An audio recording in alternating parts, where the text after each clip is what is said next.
વાત કરીએ બનાસકાંઠાની તો બનાસકાંઠાના દાંતા તાલુકામાં શિક્ષક ફરાર કે જ્યાં વધુ એક કૌભાંડ। ત્યારે દાંતા તાલુકામાં ફરાર થયેલા 3 શિક્ષક જાહેર કે જ્યાં પાનસા, મગવસ અને હવે હડાદમાં શિક્ષિકા ગેરહાજર। ત્યારે શિક્ષણ તંત્રનું પિંડું વળી વાળ્યું છે અને ફરાર થયા છે। જ્યાં હડાદ ગામ પણ શિક્ષકથી વંચિત જાહેર। ત્યારે છેલ્લા 12 મહિનાથી શિક્ષક ગેરહાજર છે। ત્યારે શોહાબેન પટેલ છેલ્લા 1 વર્ષથી ગેરહાજર છે, જ્યાં 1 વર્ષમાં માત્ર 2 દિવસનો જ કાર્યકાળ।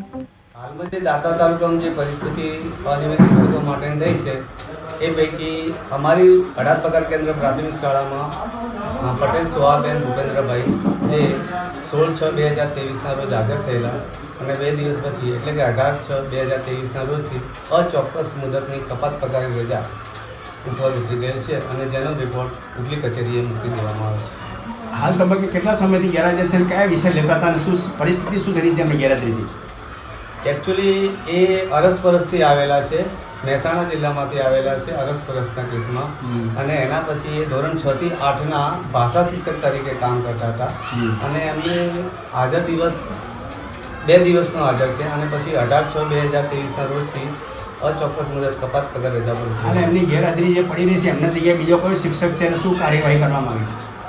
એકચ્યુઅલી એમાં અમારે સરકારશ્રીએ અમને ધોરણ 6 થી 8માં 5 જ્ઞાન સહાયક આપ્યા છે, તો એનાથી અમારે મહેકમ બાબતે લગભગ સરભર થઈ ગયું છે। આ શિક્ષિકા બેન ગેરહાજર છે એના બાબતે તમે શું કાર્યવાહી કરી છે, શું પગલાં લીધા છે? આ બેન ગેરહાજર તે બાબતે અમે હાજર થયા બાદ એમના હાજર રિપોર્ટની સાથે સાથે અમે એમનો અચોક્કસ મુદત કપાત પગાર રજા રિપોર્ટ પણ ઉપલી કચેરીએ આપેલ છે।